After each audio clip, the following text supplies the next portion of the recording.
Hey, welcome to the Sharpe Way Show. So happy you guys are joining me this evening. I know it's 7:30. Some of you are a little bit upset. I got it. I had a couple things I had to take care of, so I couldn't do 7 p.m. today, but I am here 7:30 p.m. on the East Coast. So still kind of cool, I think, right? I'm very happy that you are here. I want to bring up a topic which I didn't think mattered that much, but I guess it does. This is what celebrities are doing with regard to talking about racism. Not even, I think, not even being racist, but maybe I'm wrong on that one. I'm prepared to have that conversation. But I feel like just talking about racism or talking about people who might be racist, and all of a sudden, the word racism and racist comes out, and now people being canceled and angry, and the righteousness that goes along with this, and all the issues that go along with this, which absolutely drive me crazy. By the way, if you like what I'm talking about, like, comment, share, let people know that I'm out here doing this. It does matter. So I want to grab this one. I'm going to use the Young Turks. This is regarding Sharon Osbourne. For those you know, Ozzy Osbourne's wife. Now, I'm old enough to remember Ozzy Osbourne. Some of you aren't old enough, but I am. And she's in her 60s now. She's got on a show, right? She's on her show, and this is what happened on that, and the conversation and how it went down. I think this is important. All right, let me grab this if I could. I think you'll enjoy it. We'll talk about it real fast because I think there is some value to this. Sharon Osbourne from The Talk has made quite the stink over the last few days because of an interaction that she had with one of her co-hosts, Cheryl Underwood. She did not like the idea of her possibly being considered racist because of her affiliation with Piers Morgan. Now that's the thing I want to bring up. The idea is that she might be considered racist because of her affiliation with Piers Morgan. That's the part that got me when I heard that. She might be considered racist, not because of what she said, not because of any of that, but she might be considered racist because of her affiliation with someone. That got me scared. That got me worried when I heard that part. Now, mind you, no one directly called her racist, but she took quite the offense to that. I want us to take a look at the first clip. I feel even like I'm about to be put in the electric chair because I have a friend who many people think is a racist, so that makes me a racist. And for me, at 68 years of age, to have to turn around and say, I ain't racist. Right. What's it got to do with me? Okay, how can I be racist? And then she started swearing. Now, she did go down a wrong word. She went down a wrong road. She did go down a wrong road of going, I could never be racist. One of the things you got to remember is, no matter what, never say you're not racist, because that's the worst. I'm not racist. Everyone goes, you're racist. Don't even say that. That's the wrong road she went down. How could I be racist? Never go down that road. Even if you are or aren't racist, it doesn't matter. You can't go down that road, because the second you say that, you are guilty. The second you say, I'm not a witch, everyone knows you're a witch. Now, of course, it's a witch hunt. That's the joke, right? Clearly, there are no witches in this case, but you know what I'm saying. If you go, I'm not this, you are in trouble. Absolutely, you are. And she walked down that road not knowing any better. But I don't fault her for that. Why don't I fault her for that? Because she knows. She's watched celebrities get destroyed, dismantled over any idea that you might possibly be racist. Oh my God, she's watched it. So now she feels like, I'm about to be attacked. And she says it. I feel like I'm about to get the electric chair. Yeah, because she is. And the worst part is, she's literally on a show with people of color who say they are her friends. They say that. The woman next to her will say, I'm your friend. So she will say that. So of course she feels worried. Of course she feels scared. Why do I bring this up? Do I know if Sharon Osbourne's a racist? I don't know her at all. I would doubt it, but I don't know it. I don't know her at all. The problem is, once you use that word racist and it comes out, immediately the person who gets it is offended and goes in defensive. It doesn't work. If Sharon actually is racist or has racist tendencies, if that's true, and this is a complete thing I'm making up if she does or doesn't, calling her a racist publicly on TV is sure as hell not going to help. That I can be sure. That I'm sure of. That's not going to help. But there they go. Let's see how this goes. Just about anybody. How can I be racist about anybody or anything? Now, that was her mistake. Right there, she shouldn't have. However, again, I understand why she did it. All I'm saying is, wow, you should have known better. You don't just go, I could not be racist about anything. Now everyone's like, burn the witch. That's exactly what's happening now. In my life. How can I? Did you see her look? Did you see her look? Oh, here we go. Well, what? We'll be right back. What? We have more topics, so don't go away. And I think we should stop this. Okay. She jumped on. She's like, we gonna go away. Commercial, fast. This is going down the wrong road. And why? The problem is now Sharon looks terrible. She does. There's no doubt she does. And to be forward, it's not fair. It's not fair to her to look that bad. It's not fair. She didn't know any better. And she walked into a road. She walked into a minefield. Okay, so now that was just the first part of the exchange. Now watch this guy. For a little bit more context, this is obviously in response to Piers Morgan and everything that's happening with Meghan Markle and the royal family. Now I gotta cover this. Piers Morgan and everything else that's happening in the royal family. The number one reason why I didn't want to cover this and then decided to cover this is none of this matters. Like, none of this matters. This is like saying the reason why we brought this important thing is because of this other thing that has absolutely no value, and this other thing that has absolutely no value. So now this has value. None of this matters. If Sharon Osbourne is the biggest racist in the world or not, does that help me or you or anybody else? Does it make it better for anybody in the world? If Meghan Markle's racist, if the royal family's racist, okay. Bad, but does it affect anybody? And what if we fix them all? We use our magic powers and we fix the royal family. And tomorrow, they're not racist. Awesome. And does that change the fact that 1 in 3 black babies born today, if they're males, have are probably going to go to prison? Sorry, sentenced to prison. They might actually go to prison, but they'll be sentenced to prison? Does it change that fact at all? Does it change the fact that the war on drugs hasn't ended? Any of that change? No. This is useless garbage based upon more useless garbage made to fight an unnecessary culture war that doesn't help anybody. And when the conversation came up, Sharon Osbourne took it extremely personally, but it was the next portion of the segment that really caused the ruckus online. Let's take a look at it. I will ask you again, Cheryl. Yes. I've been asking you during the break. I am asking you again, and don't try and cry, because if anyone should be crying, it should be me.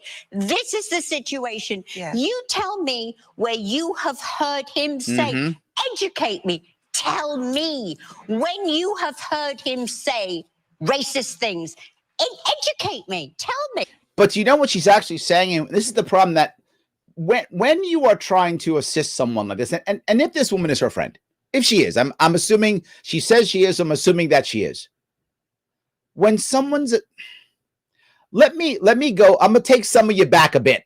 I'm going to take some of you back to the 70s. Some of you may remember this, some of you won't. Howard Cosell, for those of you who don't remember, was a very, very popular sportscaster in the 60s and 70s, and I think part of the 80s too. But I know 60s and 70s, very popular. Everybody knew who he was. And he would do Monday Night Football. And Monday Night Football, there's a play. And one of the running backs, who's black, does an amazing play, and he goes, look at that monkey run. True story. You can look it up if you want to. He says, look at that monkey run. And oh my God, he's a racist. He's horrible. Literally, though, there was tape. He had a Super 8 tape for him and his family. And when his family, he started showing his family, and like his son or nephew, whoever was running around, he said about his nephew, look at that monkey run. Literally on tape in the 70s. So it's not like he was doing it because the guy was black. He was doing it because he says monkey. That's what he says. Monkey. That's what he says. Now, is that bad? Does that make the black family feel bad? Of course it does. Of course it does. And, maybe he made an error. I would say that was an error. He probably shouldn't have said that. But it doesn't make him a racist. So why didn't Howard Cosell have to fall apart. I'll tell you why. Muhammad Ali. Muhammad Ali and Howard Cosell were friends. And for those of you who remember this time, Muhammad Ali stepped up and said, Howard Cosell's not a racist. Now, if it's 1960s, 1970s, and Muhammad Ali says you're not a racist, you're not a racist. He literally was like the emperor of black people. I mean, he just was. He said it, but done. He's the black pope, done. That you are now absolved. That's how it was. Now, we don't have that now, right? But there's a black woman right there. And what she needed to do to keep her friend safe was to literally say, Sharon, no, you're not a racist. What you said sounded insensitive because of X, Y, and Z. What you said could have been taken the wrong way because of A, B, C. That's what she should have said to her friend. If I was there and it happened, that's what I would have said to her. Again, assuming that Sharon Osbourne's not racist. I mean, I don't know her past at all. My assumption is that's what she should have done. Simply said, Sharon, look, my friend, I don't think you're a racist. Note, I don't think you're a racist. Could the things she have said come across as racist? Perhaps, absolutely. Surely when Howard Cosell said the monkey comment, it came across as racist, which means that what he said might have been wrong or a mistake or any of those things. It doesn't make him a racist. What we do so poorly in this country, oh my God, we're so bad at it, is dividing impact from intent, dividing action from the person. It is possible for you to do something that is hurtful without you trying to hurt. So say that. Sharon, sorry, you're not a racist. If that came across, you're not. What you said was insensitive because of blah, blah, blah, blah, blah. Now it's a conversation. You hear Sharon saying, educate me. She's blatantly trying to get some support from her friend and to not fall down a hole that may end her career in her life and make her feel horrible. She brought her age up. She didn't bring her age up to say, I'm not racist because I'm old. That's not what she was trying to say. She was saying in 68 years, I haven't been attacked in this way, shape, or form. And now you're going to throw 68 years of my life away based upon my association with somebody. And she's right. It's bullshit. She's right. Now, if there's a history of her doing something, I get it. If there is, I don't know of that history. But my assumption is, because I'm ignorant to this, I'm not a huge Sharon Osbourne fan, so I don't know. My assumption is there's no history of this. If there's no history of this, why would you? If we as a black community, if we as libertarians, if we as Americans who are trying to bring people over and to make racism go away, attacking people and calling them racist fails every single time, so stop. Instead, talk about what they said, talk about how it can work, talk about why somebody might be bothered by it, and have the conversation and defend your friends. Don't jump on the bandwagon. Defend your friends and don't make them go on the sorry tour and actually become more callous. It is not the exact words of racism. It's the implication and the reaction to it. To not want to address that because she is a black woman and to try to dismiss it or to make it seem less than what it is. That's what makes it racist. But right now, I'm talking to a woman who I believe is my friend. And I don't. Okay, now that's what you should have led with. You should have led with that. Lead with emotion. This is emotional. You can see your friend is falling apart here. You can see her struggling on live TV in front of people. Help your friend.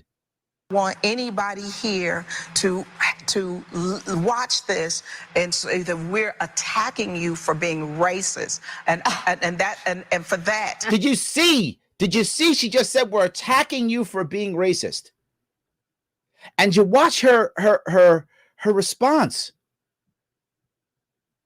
Guys, if you want to end racism, and I hope everyone watching does, I hope you do.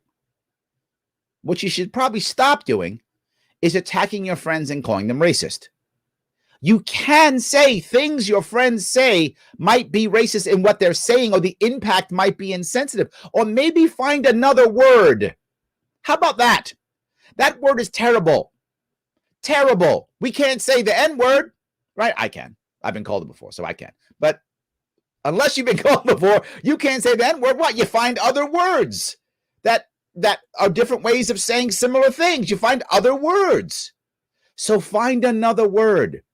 What you find, the word that I often use, you've heard me say it before. I don't say racist. I say insensitive. That's what I say. What you mention, it's insensitive. It means you're not paying attention to the feelings of someone else. It doesn't mean you're racist. If you're racist, you're racist. And if you actually are, if you really are somebody who is racist, you'll just get mad at me and double down, because that's what racists do. But the odds are you're not, because most Americans, the vast majority of Americans actually are not racist. As I say all the time, we are tribal, absolutely. We are often ignorant and insensitive. That's absolutely true. We are often both of those things. But those things don't have to equal racist. Do we often say racist things to each other and about others? Not just black people. Do it? Yeah, we do. We do. So let's have conversations about them versus calling each other racist. Generally speaking, name calling, not effective. If I articulated I think it's anything, too late. I think that seed's already sown. But it is too late. She's right. You should have defended your friend immediately. That is why I'm saying for me. I'm saying for me. For me. I thought I was asking a question about the perception for other people. That's why I prefaced it with, I've never heard you utter anything racist, but I have felt that Piers was racist in his stance against Meghan Markle. And the last time he was on this show, I said as much. Now, Jake and Morgan, I'm going to yield the floor to you. Watch this guy. But this, looking at Cheryl Underwood and how she had to very carefully pick every word and compartmentalize all of the rage. So now Cheryl, is now the victim. That's what he just did. He just said, oh, and now Cheryl's the victim because, she's got to pick and choose every word. Not if she's not her friend. If Cheryl is not Sharon's friend, if Cheryl's not, she can just go, you're racist, I hate you. She can just do that because she's not your friend. But if your friend, yeah, you should pick every word because you want your friend to be able to learn from this, be stronger from this, be better from this, and not end her career. Yeah, you should. Cheryl's not let's be very clear. Cheryl's not the victim in this case. Because someone might be racist towards Meghan Markle, which I'm sure people are. Cheryl's not hurt by that, neither am I. Stop acting like we're hurt. They are millionaires and billionaires fighting each other over crap that nobody cares about. And they're all going to be fine. Like none of them are going to be starving. They're going to be good, right? They're all going to be fine. And oh, I'm so hurt. I'm destroyed. Oh my God. No, I'm not. And I'll say it again. 1 in 3 black boys born in this country can assume they're going to be sentenced to prison. Yeah, let's talk about that. But we got this stuff. That's what matters. That I'm sure she felt for fear of being labeled as an angry black woman. Labeled as an angry. Did you just hear that garbage? No, she's not going to be labeled as an angry black woman. What is wrong with you? Watch watch 3 hours of TV. It's filled with women of color now. Stop that. It's not true. That is a story. How old are you? 70? Stop. I'm 50 and that shit's old. Stop with that angry black woman stuff. That stuff you made up. Just stop that shit. Response to Sharon Osbourne making herself the victim on behalf of Piers Morgan. I'll have plenty. Because she was the victim. Everyone was looking directly at her, calling her a racist on TV. Because she's white, she can't be a victim? Yeah, they can be victims too. They can be. I know you don't think that a white guy or white gal can be a victim. They can be victims too. Any more to say about that, but Jake, what do you think about that? I know, just laugh it off. Laugh. So I think that there's this giant disconnect in the country that we can't ever seem to get past. Yes. So I think that a lot of white folks, and apparently not just this country, because it affects the UK, and by the way, most of the old world.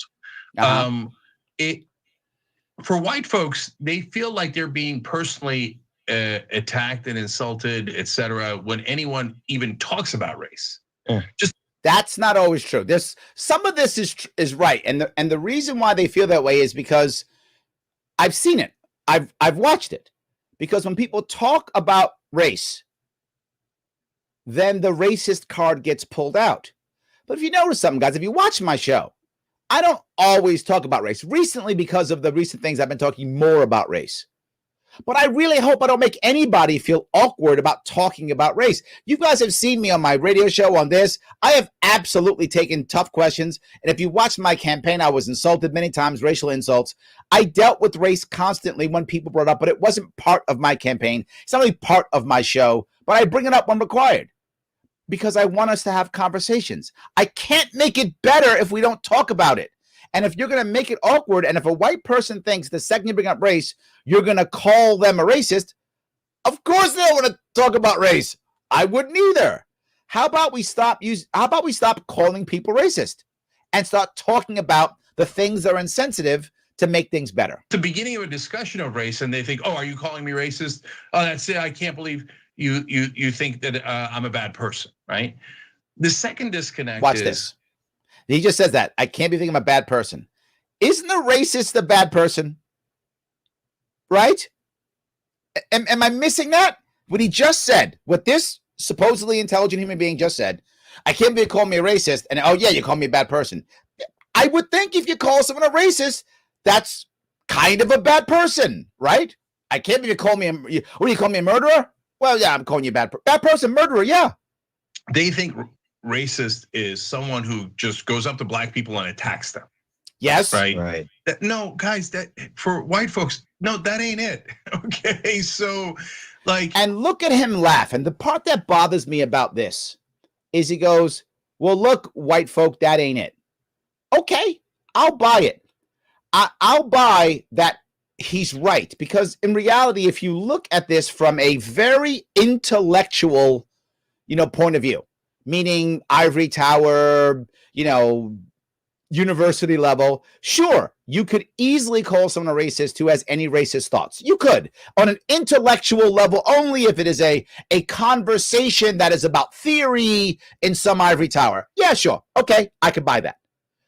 This is two friends talking. This is in the street. This is in the club. This is at the diner. This is in my living room. This isn't in some, this isn't 3 PhDs having a conversation, in a classroom where everything is theoretical.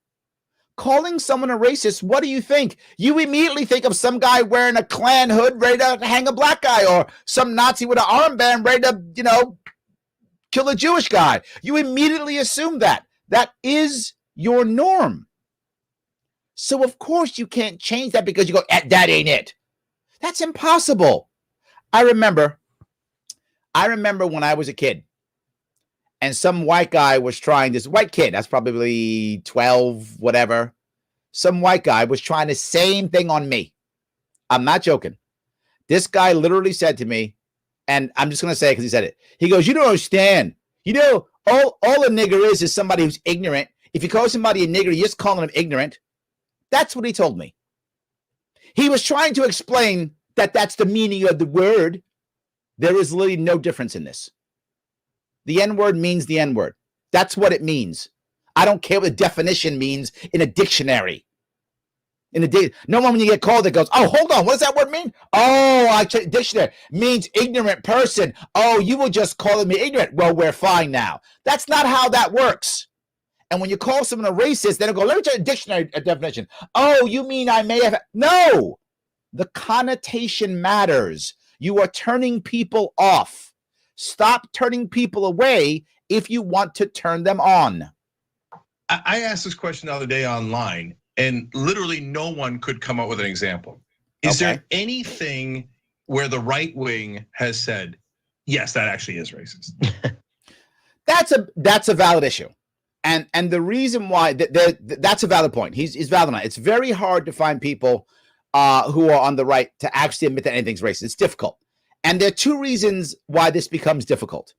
Number one, because the definition of racist is still as bad as what you've just said. So if someone on the right goes, yes, that's racist, the assumption is, wow, that guy's wearing a white hood ready to lynch people. So that's number one. Number two, if people admit to anything like that, you would destroy them. Why do you think we had someone who was as aggressive as Donald Trump in 2016, and in 2016, someone who was as conniving as Hillary Clinton was in 2016? Hillary Clinton was literally, I will say nothing, do nothing, deny everything. I don't say anything, cover everything up. And Trump was, I don't care, go to hell with all of you. Double, triple down. You all suck. I hate you all. We got those too. Why? Because the second you admit anything, you're done. That's the reason. But his point is a valid one. It is difficult to find people in the right to admit anything's racist, which is why if you change the word from racist to instead insensitive, prejudiced, anything like that, you will hear a lot of people in the right go, yeah, that was kind of insensitive. Yeah, that was kind of prejudiced. I probably shouldn't have said that thing. And if you take it away from the individual and instead put it on the words or the actions, someone might actually admit, you know what? That thing I said, I probably shouldn't have said it. And if you find when people actually apologize, when they do, and when it's real, they apologize for what they said. When it's real, they say, wow, what I said was wrong. And if a person's making a real apology, then they're probably not really a racist by the actual connotative definition. Like, I've never seen it, literally never, in covering news for 25 years, where the right wing goes, oh yeah, that's also racist. Now they're saying the George Floyd thing also not only not racist, not bad. That George Floyd had it coming. That George Floyd had once taken drugs in his life, and then so he should have been, his neck should have been knelt on for 9 minutes, etc. This spot's true. He's right. This is a terrible thing. The when George Floyd died, the left yelled, defund the police, and the right yelled back the blue, and nothing ever happened. He's right. He's totally correct. The right handled George Floyd terribly. Absolutely true. The people did that part is the right. Confederacy isn't racist. The whole point of the Confederacy was to maintain slavery, the ownership of black people. If that's not racist, okay, why? Okay, yes, he's bringing up points, but I'm with him on these points. And how does that have anything to do with Sharon Osbourne? I would ask a serious question. Okay, how has that? So now Sharon Osbourne is a right winger who thinks George Floyd should have deserved to die? Is that what he's trying to say? She now supports the Confederacy? Why do you think she was scared to death? Why do you think Sharon Osbourne was scared to death on TV? Because she knew somebody like you would come on and connect her to the Confederacy, slave ownership, and George Floyd deserving his death. That's why she was so afraid, because of you. You're the reason. If it wasn't for this right now, she wouldn't have been so afraid. But she knew you would do this, and you delivered. What is your definition of racism, right? And that's where the disconnect is, because I think white people think it only means punching black people in the face and say. And if it means that, let's say you're right. Let's assume for a second that you are correct, that white people believe that racism means punching black people in the face. Then stop saying that. Who are you trying to communicate to? If you're right, stop saying that then, right? Saying outwardly all the time that they are inferior. Thinking it, by the way, they don't think is racist. They think saying it might be racist depending on how often you say it, etc. Right? Whereas the rest of us regular people, the rest of us regular people dealt with the institutional disadvantages and that history of discrimination raining down on us and affecting our lives. So yeah, it has. On you? Hell yeah, it has. All that's hit you so significantly at varying degrees. I, as a Muslim in America, it's not a hunky-dory situation, but it's a lot less discrimination than black people in America. That's just reality. That's my experience, right? And so we felt it, and so we're like, how could they not see it? Isn't that the craziest thing you've ever seen, that they can't see the most obvious thing? Because we've lived it. And so I think that's where the disconnect is. Morgan, what's your take? Yeah, no, I really agree with that. I mean, they're not seeing it because that is the definition of the privilege in a lot of ways, right? It's like no, I agree. I you know, as I walk through upstate New York, several years, all those poor white people that I met, and I met many poor white people, I met many poor white people who were struggling on their farms with multiple jobs, who were, you know, on public assistance, who were destroyed by family courts in the family law, who were divorced and could hardly see their children, who were struggling for anything, who were in big trouble. And all those poor white people thought, man, do I have some privilege. Now, I know some of you might say, but Larry, white people do have more privilege than black people. Okay, maybe you're right. Maybe you're right. I'm in. Let's go down that road. Let's go down the white privilege road. I will walk right down that road. How do you feel if you're a poor white person and you hear white privilege? Or just even you know, not poor, working poor, I would say. I mean working poor. You're not wealthy or not even middle class. You're struggling. You're a struggling white guy, struggling white woman, struggling white family. How do you feel when someone goes, you and you white privilege? How do you feel? Yeah, you don't feel good. You don't feel good at all. So why in the world would you want to bridge this gap when that's what you feel? Now, what if you changed it around and you said instead of saying white privilege, you said, well, there's some black disadvantages. Just change it around. Similar thing, there are some black disadvantages. The average white person, poor or not, would be like, yeah, there's probably some disadvantages. You'd probably get them to talk to you. You'd get them to hear you. If you just said you said black disadvantages versus white privilege. Do you understand how literally how that is just alienating white people? That's all it's doing. You're alienating white people. Do you want white people as your ally or not? If you don't, keep doing it. This is the culture war garbage that we've been fighting for years now, which drives me crazy. It solves nothing. It alienates people even more. It digs it in, and they all say it with such righteousness. Like, yeah, these white privileged people. Awesome. I'm good. You shook your fist, and you sound great. You win the woke off, but you haven't made an ally. You've made people not like you. You've alienated more people. And you wonder, and these same people will say, I can't believe that so many people voted for Trump. You called them racists. What did you expect them to do? Come running back to you? Is that what you expected? Really? I would hope you wouldn't expect everyone to go do that. You can still say reality. You can still discuss reality without having to alienate people. It's not required. And if you told the average white person, I know many of them, you know, there's black disadvantages, they'd probably go, okay, tell me. What do you mean? Some would know immediately, some wouldn't, some would ask, but you'd have a conversation. So you go, you and your white privilege, they're not talking to you anymore. They don't care. So you've just told every white person who hasn't gone as far as they want in their life that they've blown their privilege. Wow, what a bunch of losers they are, I guess, huh? They're going to jump on your side, aren't they? And I've told every white person who's made it, well, you got it because of privilege. You didn't work hard. You just told them that. How's that going to work?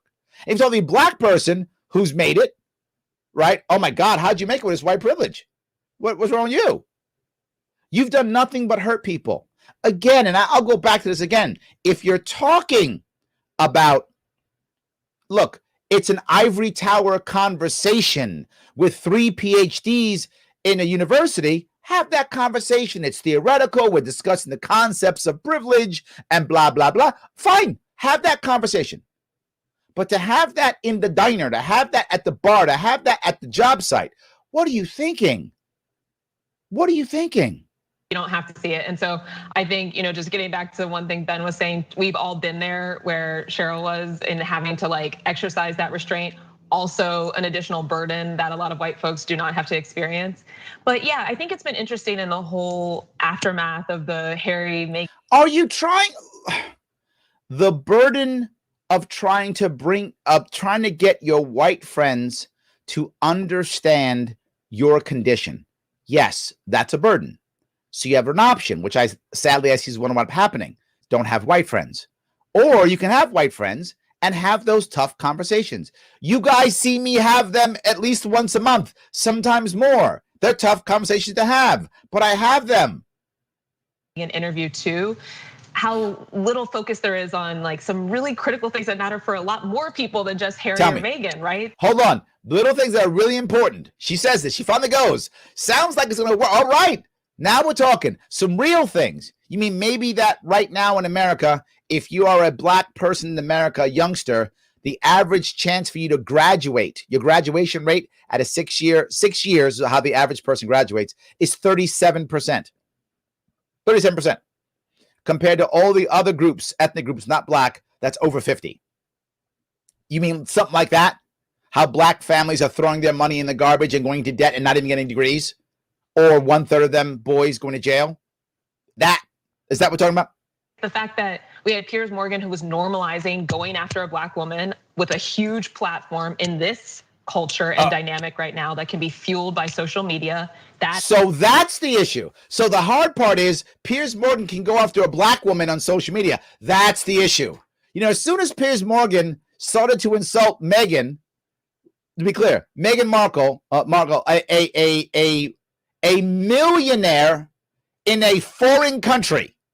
The second he insulted her, I felt personally attacked. I almost fell off my chair. I couldn't believe how hard it was. My life changed exactly. Not at all. I didn't even watch the stupid thing until someone told me to watch it. It means nothing. What you're saying is more culture war bullshit that means nothing. It doesn't matter at all to any of us. I wish we actually had Emperor Blackbeard. I wish we had Muhammad Ali back to get up and go, shut up, we don't care. We don't care at all. I don't care if Piers Morgan likes. The reason why Piers Morgan doesn't like Meghan more than anything is he's an elitist and he likes his royal family. That's the number one reason. Is it possible he's racist? Maybe. I don't know Piers at all again, possibly. But I know his number one reason. He's a monarchist. I'm not making that up. He will tell you that. He's a monarchist. So of course he wants that. Of course he's mad at Meghan. She's messing with his king and queen. He don't like that. He's a monarchist. It has a huge impact on regular people who are living their lives too, in addition to this. Blatant lie. You made that up. Total and utter garbage. It has an effect on people's. I said it by pointing my fist and blah, blah, blah. It means nothing. Nobody in this country actually cares. It's entertainment. It's entertainment. Impacts on her. You know, that's a problem. And then also, you know, Sharon saying she wants to learn, but how about learn and listen to some of the other black folks in England that are like, hey, by the way, this is our reality, right? You know, no, they're not saying that. This isn't the most accepting culture and all. They're not saying that. Nobody thought that. Nobody thought. You know what the royal family is? Accepting. Nobody thought that. Nobody's like, these are literally an old German royal family that lives in castles. That's what they are. By the way, you guys don't know that. They are a German royal family. They changed their name during World War I because their name was too German. They were fighting the Germans. As a German family that came from Germany to become the House of Windsor, and that's the current royal family. So Germans came to England and live in castles, and everyone thought, oh, I bet they're accepting. Stop. She's making this up. This is just stuff she's making to try to be important. You're not important. Ways and people who are on the show with Piers that are like experiencing discrimination in their own families. So that's disappointing because you like or disingenuous, I should say. You know, you say you want to be educated, but people are trying to educate you, and you just don't want to listen. And that's because you. No, that absolutely horseshit. Totally not true. Here's what she. Can I tell you what she means? I'm gonna be a translator real fast. People are trying to get you to follow their religion, and you simply won't do it. You won't bow down, accept your sins, you won't confess your sins, and you will remain a heretic. So therefore, you must pay the price. You don't have to. And the thing, like, thank you for pointing that out, because Cheryl Underwood was literally trying to educate her in that moment. You know, if it was me, I would say go to Google and educate yourself. But right. Cheryl was literally yeah, because that would work. Go to Google, educate yourself. That would absolutely work. And you would have tons of white friends who would be like, oh yeah, let me just do that. Thank you for dissing me. That's effective. That works well. Boy, you are a communicator extraordinaire. Well done, brother. Well done. Trying to educate her, but she was rejecting it, and she rejected it with this condescension and just complete dismissal of Cheryl's humanity as well as what she was feeling. And she just now she was rejecting Cheryl's humanity. Do you hear this? Do you hear this bullshit this guy's saying? Because she was literally being attacked because she was afraid of what you're doing right now. Sharon Osbourne was afraid of what you're doing right now. And she was feeling attacked, feeling afraid, trying to defend herself. Her friend was letting her sit out there and drown during the break, letting her drown. And now all of a sudden she's destroying Cheryl's humanity. No, she wasn't. She was trying to defend herself and not be canceled. 68-year-old woman, her entire life that she knows, again, I'm making a huge assumption here. I may be wrong on this. 68 years, she's been fine, right? No allegations that I know of. And one time that she's a friend of some guy who's a monarchist and she's a racist. No, you're the problem on this one, my friend. You are the problem, not them. You. Denying her even her tears. She was like, oh, don't even try to cry. While denying her tears. She has the power to deny tears. Sharon has powers. Who was attacking Cheryl? Who was attacking Cheryl? I don't remember anybody. What I remember is people attacking Sharon and no one saying anything and just watching her getting hammered. That's what I remember. Maybe I missed that part, but that's what I saw. I didn't see anybody attacking Cheryl because she said, don't cry. I got to cry because I'm being attacked. That's denying tears and denying humanity. What privilege do you have? What have you been through in life if that's denying you humanity? Where you been? No place. You've been no place. If that's what you think is denying humanity, you're privileged, my friend. You are. She was simultaneously using her white tears as a shield. She was trying to take down. Using her white tears as a shield? You're the racist. Not her. You. Using her white. Did you hear that garbage? No, she was a woman being attacked and she cried. That's a common thing. Lots of women cry. Men cry too, but lots of women cry when they're attacked. That's a thing. Women do that. Again, men too, but more women than men do that. So she's getting attacked. She sees her entire career collapsing because of people like you destroying her. And then she cries. And you say she's trying to use her white tears as a shield. And she's the one taking someone else's humanity? What's wrong with you? Like, what's wrong with you? You're the one who's lost your humanity. I don't understand you. You're the problem. Cheryl Underwood's ability to be human in that moment. Her ability to be, shut the. Sorry, I was about to be ghetto. I apologize. I was born in the ghetto. I lived there for many years. Yes, back in the 70s, it wasn't called the hood. It was called the ghetto back then. Now it's called the hood. So I guess I was born in the hood. I was about to go someplace. I'm not going to. This guy's about to trigger me. He's the problem. He's the problem. I'm not going to go ghetto. I'm just going to say it again. He's the problem. So I guess after getting thrashed on social media per usual, she had a second thought about it and she put out a statement and this is what she said. Yeah, look at how he dismisses the sorry. I guess after she got beat up, then she put out a statement. Yeah, because according to you, she can never be good ever again. This is one strike and you're out. And you wonder why she was scared. And you wonder why she was afraid. Because you gave her the one strike out. 68 years of her being in the entertainment industry, you threw away with your self-righteous self. You and your two loser friends. You're the reason. You. Nobody else but you. You're the reason. You don't want allies. In theory, this entire idea of racial justice should be a great thing that everyone's jumping on. But you cannot stop alienating any possible ally you could possibly get. You just can't stop. How the hell does a white person feel when you say using her white tears? How would you feel? How do you feel? How would you feel if that's you? If that's you, right? How about you do something wrong and go, oh, you're just using your race to protect yourself? What if I said it about you? You'd be jumping out of your damn skin right now.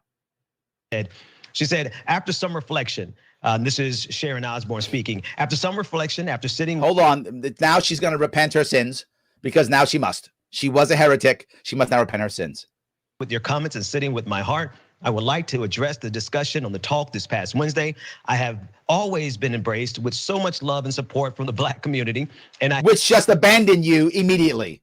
So no, you haven't, or it doesn't matter. So why should anybody? Aren't we training people the right way? You've been embraced by the Black community forever, but you said something wrong, so got to go. One strike, you're out. I don't care how many decades you've been with us, you're gone. That's what you're teaching her. Well done. You're killing it, man. Communication extraordinaire. I have deep respect and love for the Black community. To anyone of color that I offended or to anyone that feels confused or let down by what I said, I am truly sorry. I want to read this next part. She said, I panicked. I felt blindsided. I got yes, that's honest. Oh my God, she's being honest. When I see this right now, I feel like, and maybe I'm being fooled. It's possible I am. But when I see that someone says, I panicked, I felt blindsided, I got defensive, she's actually sorry. And this guy, this jerk, I'm being nice, this jerk is going to diss her apology. It's not I'm going to go home and donate money to a Black college, which is what half the people who don't care do. Just, well, let's shut you up. Here's some money to a Black college. Shut up. She's saying the truth. She panicked. It was clear she was panicking. It was clear she felt defensive. So stop dissing her apology. This one strike and you're out rule, this you can't do anything wrong. How are you gonna grow? You just sat there, that other woman goes, she was trying to get teaching. Well, she's trying to learn, and you're dissing her like she shouldn't bother. So why bother learning? Why?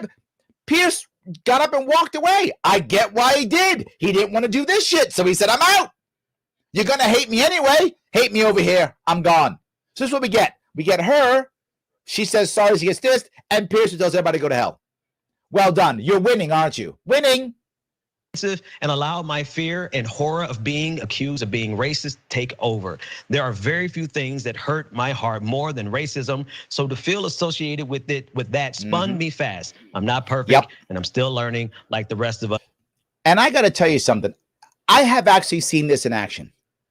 And some of you who are with me on the 2018 campaign, whenever there were some racial slurs, and I got to be very clear, there were not many relative. At the beginning of the campaign, there were more. But by the end of the campaign, there were hardly any. I mean, I don't remember any in the last 3 to 6 months. I can't remember even one. There were very few at the end of the campaign. There were a decent amount in the beginning, and they kind of went away. The people who got the most angry were the white people on my team. The people of color on my team, myself, we were the least angry about it, to be forward. We were the least angry. The white people on my team were the most angry. And the white supporters who attacked those people were the most vitriolic. They defended me more than anybody. My white supporters defended me against racism more than my non-white supporters because they didn't want to be associated with this. For those of you who are surprised, don't know this, white people don't like to be associated with racism. Guess what? Nobody does. White people too. We don't like being associated with racism unless we're actual racists. I mean, if you're a Nazi and you're wearing an armband, that's clearly your thing. I got it. If you're a Klan member, that's your jam. I got it. But if that's not who you are, who wants to be associated with that? Nobody does. Us and will continue to learn and listen and do better. Yeah, I mean, it's a great statement. Piers Morgan chimed in because this was all centered around him and he needed to make it even more about him. And this is what he said. He said he needed to make it more about him. I like that. That's good. I like that. So now you just dissed him too. Sharon's been shamed and bullied into apologizing for defending me against colleagues accusing me of racism because I don't believe Meghan Markle's BS. This is where we've reached. I demand an apology from those at the Talk CBS bullies for their disgraceful slurs against me. So now what did you get? What did your one strike and you're out rule? What did your let's attack her rule, what did it get you? It got you a broken Sharon and a bigger jerk Piers. So Piers, who was already a jerk, now you may like Piers not, but he is a jerk, and he's a monarchist. He's now a bigger jerk and more of a monarchist than ever, so fail on that. And now Sharon, who was clearly an ally, is now not sure if she's an ally anymore. That's a win-win right there. Well done. Keep it going. So this is obviously par for the course for Piers Morgan.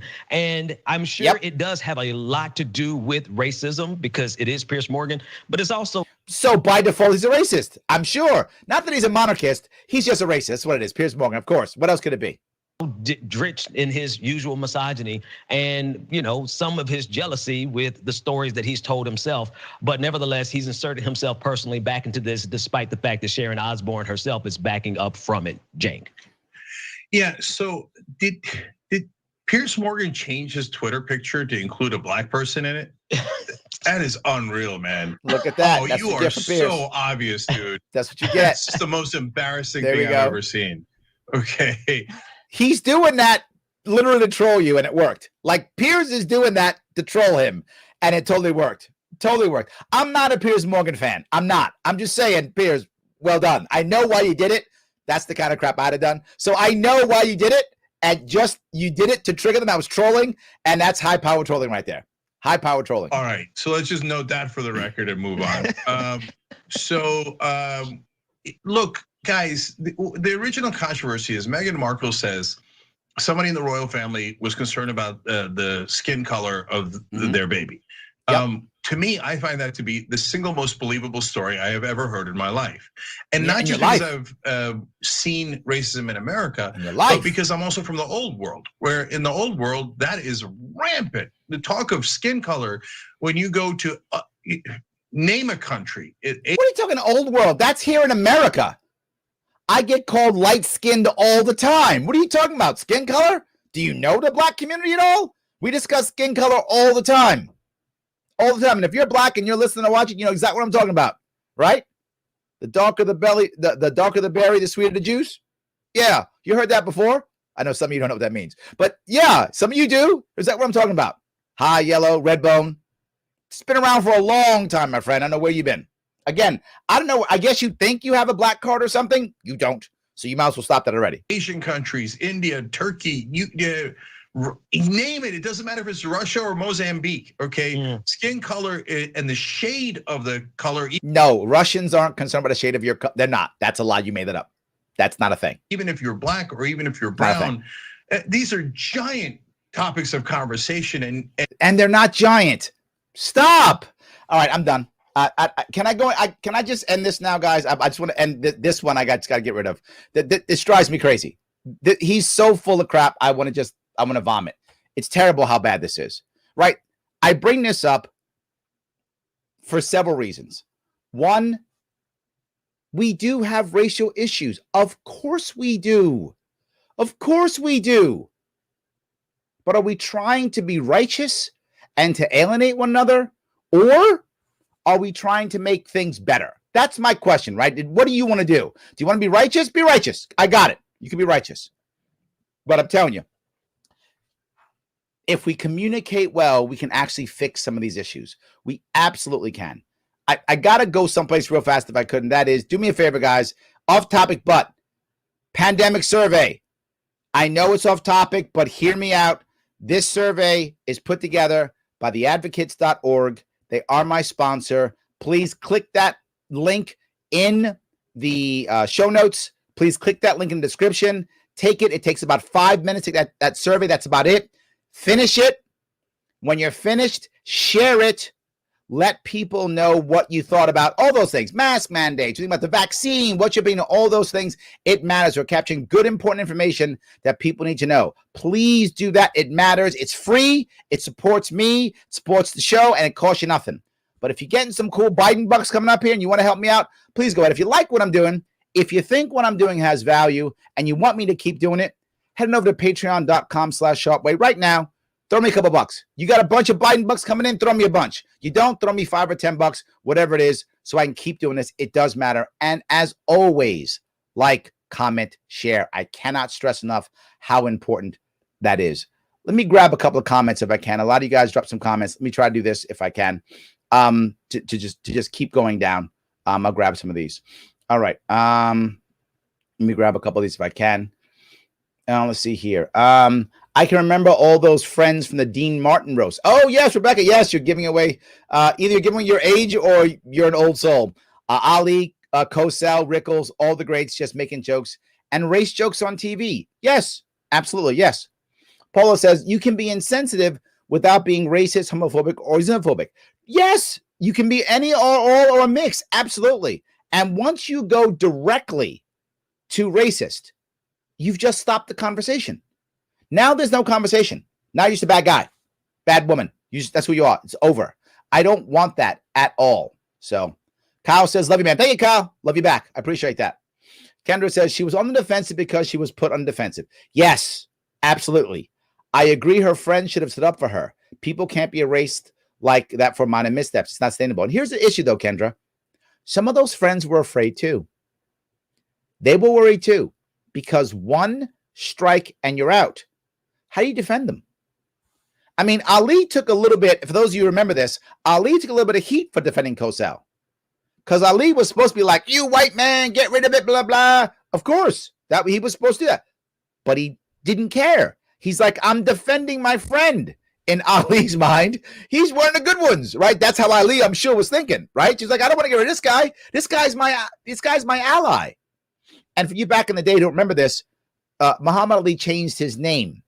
His name was his given name was Cassius Clay. And he then took a Muslim name when he converted to Islam. And his Muslim name was Muhammad Ali. Howard Cosell was one of the first people to actually call him Muhammad Ali. Other people were still calling him Cassius Clay. They totally disrespected him. Cosell didn't.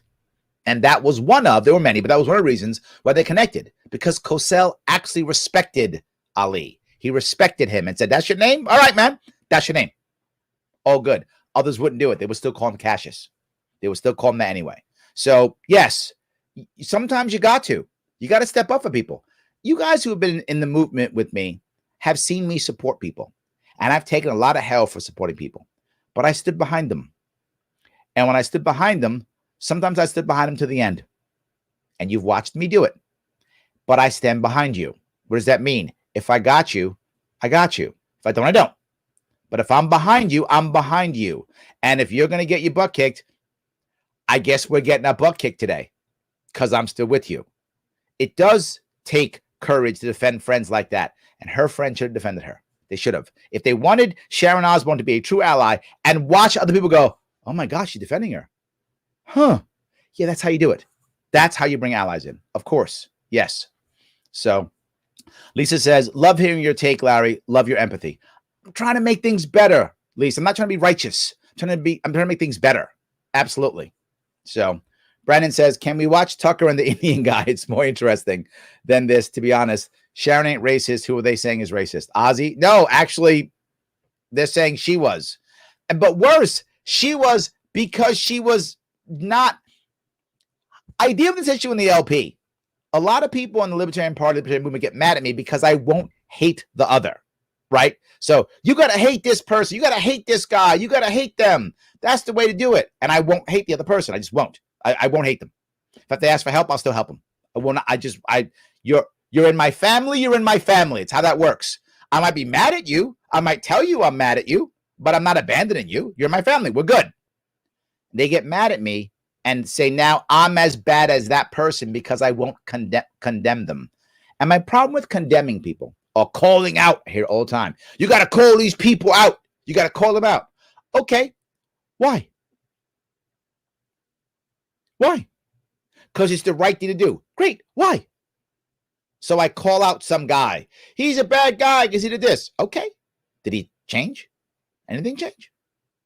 What if I'd come on here right now and just jumped on a bandwagon and said, oh, Sharon Osbourne, got to call out her racist things, and Piers Morgan, he's so racist. What if I had done that instead? I guess I would have been righteous, I guess. I would have been. I'm woker than you, Brandon. I guess I could have been woker than you. That I could have been. But unless there's a trophy or something, which I don't know about, I mean, I like a trophy. Unless there's a trophy or something, what have I gained? What's gotten better? Nothing. Nothing. Frank says the elite establishment, media, swamp, government, Democrats, Republicans need to keep racism on the front burner. Frank, I wish you were wrong, but damn it, it's so true. I mean, it's culture war stuff. That means I don't have to fix anything. As long as I'm fighting culture war, I don't have to fix anything. It doesn't matter, right? They do not want to stop racism, but rather feed off the minute divisions we are attempting to overcome. We have not learned anything from Dr. Martin Luther King. I hope you're wrong on the second part. I hope we have, Frank. The first part, you're right in the money. I hate that you're right, but you are right. The second part, I hope you're wrong. I hope we have learned. I really do. So, Kendra says, also, by the way, imagine if we all were being listened to. Watched, monitored 24/7. 1984. You're going to tell me there isn't one little thing you might have said or done that could be misconstrued as shady, racist, or insensitive at any point in your life? Of course. Of course. Now, I'm not saying that's me. I'm just saying, come on, emoji with the cancel culture. We are all a bit insensitive from time to time. And you know who will be the first to admit this? My black family and friends, by the way. And let me be clear. I've said this before, and I've come out, and I'll keep saying it. My first job was as a Marine. 17 years old when I joined. And when I joined in the 80s, there were no women where I was. I was on the ground side. There were no women in the ground side in the Marine Corps. I think now there are. But in the 80s, it was only men. My language was so misogynistic. I'm almost embarrassed the way I used to speak. And some of my Marine Corps buddies watch this show. You know exactly what I'm talking about. It was very misogynistic. But I wasn't trying to be anti-woman, if that makes any sense. I wasn't trying. I wasn't like going, I hate women. I loved women. I still do. Right? I still respect women. I do now. I did then. It was what I had learned. It was bad learned behavior. And it took me time to change it. It took me literally years to change my language. And one thing, I was lucky in a way. My second tour in the Marine Corps, I had women in my platoon. I'd never had women in my platoon. And this is going to sound funny. I began to change my language. Some of you will laugh when I say this. Not because I thought it was misogynistic. I was probably 21 years old, maybe 30 some odd years ago. So I was maybe 21. And I wasn't saying it because it didn't make sense. Like, for those of you who remember who have been in the military many years ago, to this day a little bit, but many years ago, the ultimate insult you give a Marine is to call him something feminine, right? In some way feminine, that's the ultimate insult, right? To be feminine is the insult to a Marine. And you often will insult your juniors as a way to motivate them. Like, come on, all you pieces of garbage, get up, blah, blah, blah, whatever. But we'd say worse words than that. I'm just being polite. Well, I started saying the female words, but they were female. So I was like, oh, that doesn't make sense. So I had to change my language because it wasn't effective. I was basically saying, come on, woman. And she's like, yes, I'm a woman. It wasn't working. So that's when I began to realize how bad and wrong my language was. And it took me years to overcome that. I didn't really overcome that language until maybe a year or two after I was out of the Marine Corps. I still had misogynistic language in me that I had to just break. It was my first real job. So yes, you know, I have history of saying bad things. I'm sure we all do. And in that case, I wasn't trying to insult women, but I was clearly insulting women, and stuff what I was saying was clearly insensitive and wrong. And I realized it, and I've begun to change. Now I don't hardly ever use that language ever anymore. If I'm teasing like my wife or something, I might tease my wife, but that's between me and her. So anyway, that kind of thing maybe, but otherwise I don't use that anymore. So yes. Just says, preach it. But Larry, insensitive versus you are a racist. It has caused a lot of further division. Yes, it has. Yes, it has. Absolutely. But the next thing is, if you also separate the language or the action from the person, right? Separate those two. If I say a word or phrase that's bad, you know, is it me or am I ignorant? And I bring my point up of when I had misogynistic language. It was totally insensitive, totally wrong. I had to change, but my intent was not to hurt. My intent was to motivate. It just didn't work and was bad, and I had to change the way I did things. So yes. Paula says, Piers Morgan's a moron. Don't know if he's racist, but he's an ass. He is an ass, that I'm sure of. He's a jerk. There's no question. Doesn't mean he's a racist. Is he? Maybe. But again, even if he is, let's walk down that road. Most racist guy in the world. So, Paul, are you all of a sudden better off? Are your animals better treated because he's a racist or not? Is your family and friends, are they better off because he's a racist? No, it doesn't matter. Who cares? So yes. And Kenner says insensitive is insensitive, and I guess we all are insensitive from time to time. Yes, particularly when we're angry, particularly when we're upset. You've seen it. You've done it. You've done it. You've been angry or upset and you either dissed somebody or said something you shouldn't have said. Of course you have. Why? Because you're human. Because you're human. Yes, absolutely. Yes. Michael, oh my God, someone really called Larry Negro. Sorry, I jokingly know that probably wasn't the N-word. No worries, Mike. No worries at all. Look, the reality of it is I'm old enough to remember Negro being still okay. I'm old enough to remember that. For those who don't remember this, how this worked, in the 60s and 70s, being called Negro was not a bad thing. It was like, okay, yeah, it's not the N-word, so we're good. That was okay. Remember, it's the United Negro College Fund, right? That was acceptable. Those words changed. You move across, you shift and adjust, right? And that went from Negro to Black. Black became the idea of pride. For some of you don't know that, it became pride, right? Negro went from being descriptive, a better descriptive word, then of course the N-word, and then Black became pride. Black pride, it became more of a black, I'm Black because I'm proud. That became much more of a thing in the Black community to eventually became African-American, which I'm fine with all of them. I whatever, it's all good. I'm not concerned. N-word I don't like, clearly, but the rest is all fine. Yeah, and intent matters to me a lot. It does a lot. And just on a personal note, I went from a majority Black community to a majority white community when I was around 11 or 12 years old. So just in my personal world, the N-word when I was younger, we used in a friendly manner in the 70s. That meant like partner or friend or buddy. That's kind of what it meant.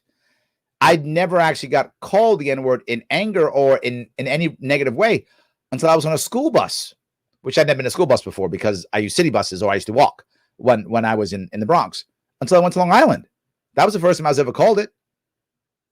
And before the first time I was called it, it wasn't directly to me. It was about me. And I didn't know how to act. I think I was 11, maybe 12 in that area. Didn't know how to act. I actually just said nothing. I didn't know. It had never happened to me before. I didn't know how to act. I just kind of froze like, did I just get it? Was that me? Like, I really didn't know how to act. So anyway, it's fine. Michael, it's totally fine. Yes, absolutely. One more thing. Friends talk to you in private if they have a problem with you. Kendra, not a bad idea. Yes, not a bad idea. I like that. Lily says, my parents are Cuban, but I look white. I'm not brown. I don't have an accent. People assume I'm Italian. Interesting.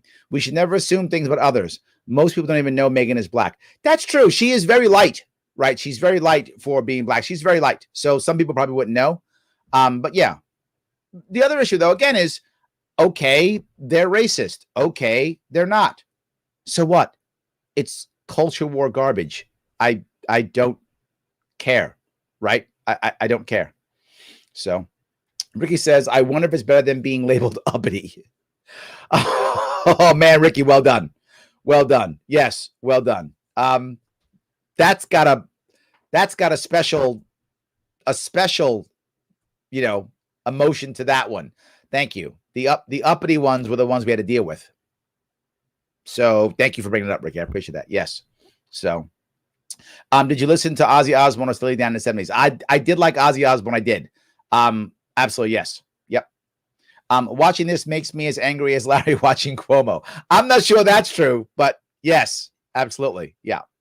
Oh, good Lord, these people are lunatics, of course, which must make me racist. Clearly, Tom, clearly. There's no other answer except that. Absolutely, 100%. Ed said there's a stigma that only white people can be insensitive in this country. That's BS too. Absolutely. Anyone can be a victim. Anyone. Especially when disabilities and personal shortfalls come into it. Anyone is vulnerable. Totally agree. And I got to tell you, the thing that also bothered me is they were beating up on a woman too, right? I thought only the white guy is the bad guy. I guess the white woman's the bad guy now too. So yeah, and the part that really bothered me, and you saw me say it, I'm bothered by she's using her white tears as a shield. Just no, man. Just no. That's not true. That's not true. If she was, maybe starting trash with people and then for them like, I didn't mean it and crying, then maybe. I mean, that just happened. But that's just tears. You don't have to say the white tears. Just tears. Just tears. Yes. Larry, your discourse is important. I appreciate that. Yes. Yes. Coring saying smart or intelligence, pretty charitable. Yeah, I'm not going to go there. Yes. So this dude Sink represents all whites. I don't know. I think he thinks he's black. He said all the stuff he went through. I think he thinks he's black or something. Yes, absolutely. There are real victims of racism. However, what we are seeing anymore is victimhood, trying to claim the most pain for the slightest insensitive comment. That's a problem too, right? And there's the line we have to draw, Matt. I don't want to act like there is no racism. Of course there is. I don't want to pretend like there's no insensitivity. Of course there is. All I'm saying is we have to, as we have conversations, talk through the differences between each. They're not the same. I brought this up with Governor of New York, His Majesty King Andrew Cuomo II, oh, Hitler King, and his harassment charges. He has separate charges. Some are harassment, some are assault. They're all bad, but they're separate. They're different. It is different saying something to someone you shouldn't say and putting your hands on somebody. Putting your hands on somebody is different. I shouldn't, say things when I'm in a power dynamic also and bad. I really shouldn't put my hands on somebody. I mean, that's way worse. Absolutely. Yes. 100%. So, all right. Disney Plus are saying some of the classic Disney movies, the Aristocats, can't remember the rest of them that were mentioned, are racist and aren't having kids watching them on the kids section. Who was watching it? I got to tell you, I liked initially what Disney did, but I don't like what they're doing now. Like initially what Disney did was just say, let's put a disclaimer and say, look, there's some, stereotypes here, some racist stuff here, guys. It's here. If you want to watch, go ahead. Different time. Sorry about that. This was our history of what we did. Sorry about that. I'm actually okay with that. I am. You know what you're getting into. You're going to watch it or you're not. But once you start going, we're not showing it anymore, you're actually making, in my view, things worse. And the example I'll get is, they've taken out of Huckleberry Finn, they've taken the N-word out of it. And some of you may not know this, but now the newer versions don't have the N-word in it. I'm bothered by that. I mean, not that I want a bunch of high school kids saying the N-word. That's not it. But I want people to know how bad it was. And when we water that down, it doesn't seem that bad.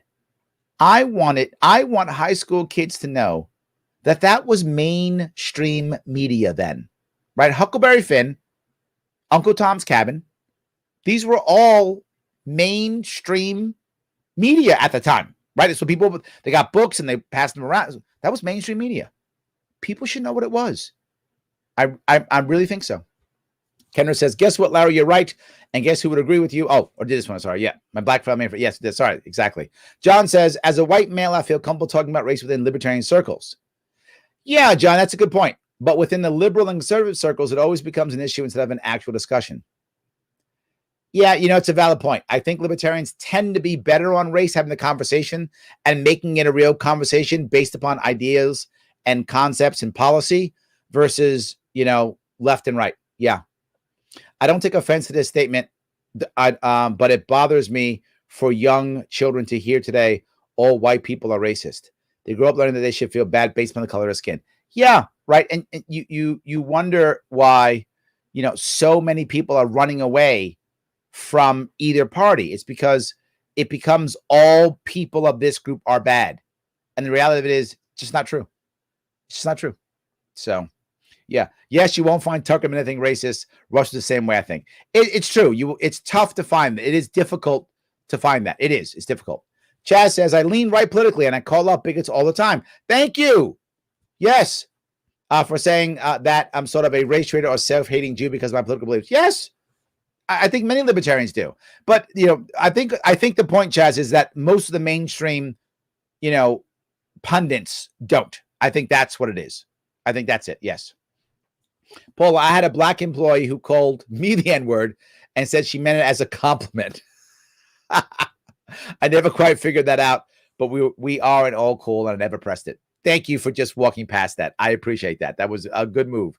I do appreciate that. Yes.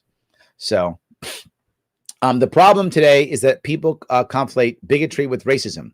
All racism is bigotry, but not all bigotry is racism. That's true also. Yes. And I think the most important piece is to understand, right, that it's always about the other. If we can fix the other and not make other people feel like the other, I think we can do well. Whether that other is someone who's straight or gay or black or white or whatever, liberal or progressive or conservative, it doesn't really matter. I think any of those are good. I agree. I think there is a difference. Absolutely. So, all right. Larry, why are you watching TYT? Not even lefties like TYT. I just thought it was the right place to go. I just thought they had the best. I literally Googled this and decided, what the hell? Let me give it a shot. Let me try to do that. Yes. John says, white privilege is an infuriating buzzword from a white guy growing up in a majority black neighborhood and school system. I was targeted in school for being white. Now as an adult, it doesn't affect me, but then I had some resentment. Luckily, I don't hold on to childish things. I just don't want kids today to be affected by this. And now it's a hot topic in America. I know it.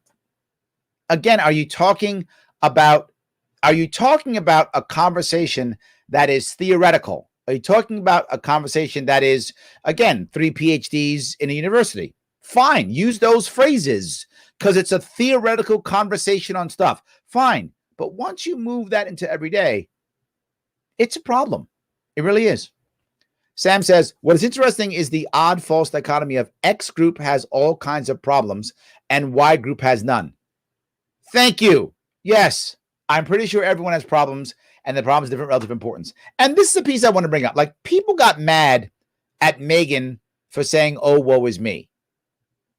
Look, I get she's wealthy, but Meghan's still a human being and she still has problems. She has different problems than you and I have, Sam. Clearly different problems. But she has problems too. So for us to say, well, she has a problem dealing with racism and blah, blah. Yeah, she has problems. But you know what her answer is? Oh my God, people are racist. I guess I'll have to move to Canada and get $100 million, Netflix deal. Aw, terrible problem. Versus staying in a castle and having $1 billion. Okay, there's your yeah, still a problem. But I'd rather have her problems if I got to have one. I'm gonna deal with her problem instead. Yeah, I like her problem much better. So Greg says, honestly, people need to realize we're all in the same situation and have to deal with the laws and government we all live under, no matter what color. It's in the mindset to make yourself want to be better in life. You need to stop fighting each other and fight together. Racism is shit the government does to keep us fighting. It's BS. Whoever listens to this is ridiculous. Look, the reality is, Greg, I want just conversations, because if people feel bad, whether they feel they've been wrongly attacked as racist, or they feel that they've been wrongly affected by racism, if they feel it, to them it's real. Let's have a conversation. Let's show some empathy. That's the most important piece. Paula says, yes, they are German. That's why George married the Queen Mother. Chuck married Diana to make the family more British. The family made a push to be more British during World War II. Yes, absolutely. Yes, absolutely.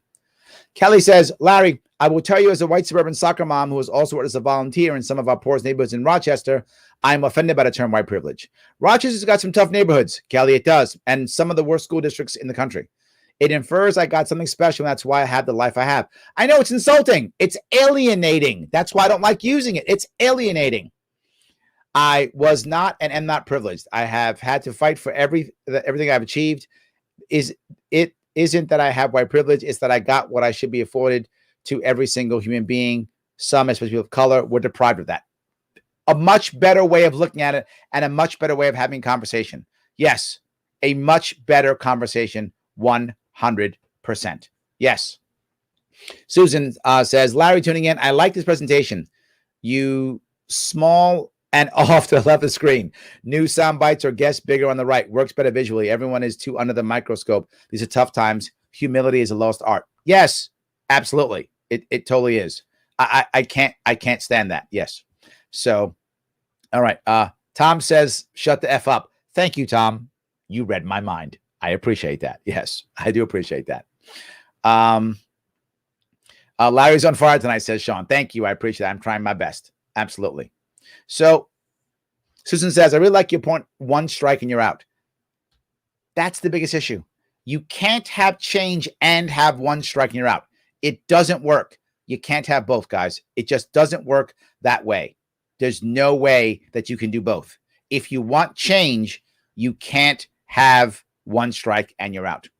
Durham says, Larry Sharpe, I'm glad you picked this topic for your show. I appreciate Miss Underwood's comment. I also appreciate Sharon's apology. I do too, right? I think Sharon, Durham, I think you've hit it right. So you read it too. That apology, I think, was real. I think she really was sorry. I think she was scared. She felt attacked. Absolutely. Obviously, being called a racist and of someone saying that Sharon is a racist sparked a few deep-rooted emotions that Sharon did not know how to control on screen. Yes. I just really wonder how many viewers actually think Sharon's comments make her a racist. I hope not. I think she was attacked. There was a real apology, and I hope it's not one strike and you're out. I hope it's not. Yes. John says, oh, John defended me. Thank you, brother. I appreciate that. I defend you from a black woman who called you the C word. I defend you from racism from the black person calling you racist slurs. It was exhausting, but I'm with you to the end. Yes, guys, I wasn't making that up. My white supporters defend me like there's no tomorrow against racism more than my black supporters do. And that's okay. I don't mind that. I get it. We're like, again, thank you, John. I appreciate your support. Absolutely. I totally appreciate your support. We have to defend each other. Absolutely. We have to. Yes. So, all right, let's see if I can keep doing this here. One of my best friends is black. She talks about skin color all the time. Skin color is a thing in the black community. It is. It's a thing. It's not a massive thing, but it's a thing. Like, we do talk about it. It's absolutely true. Yes. So I hope that was clear. Shadford says, Whitey here, married to an Asian. I was so hopeful my kids would have darker skin than me. Does that make me racist? I don't think so. I think a lot of people like darker skin. I don't mind. I'm happy with my skin color. I'm not concerned. I'm okay with it. I like it. So Paul says, great show tonight. Thank you, Paula. I want to, if I can, again, one more time, guys, heading over, take the pandemic survey if you haven't taken it already. Theadvocates.org are my sponsor. Heading over there, click that link, go through that link so they know you came to the show. Take it 3 to 5 minutes, finish it, share it. Life is good. And of course, please like, comment, and share. Guys, thank you so much for today. I appreciate it. I'm doing more videos like this. Susan has told me that I should, so I will. I appreciate you, Susan. We've been forever since we met, like 10 years more. Been forever. Hope you're doing well. Anyway, I'll do more of these, and I will see you all tomorrow.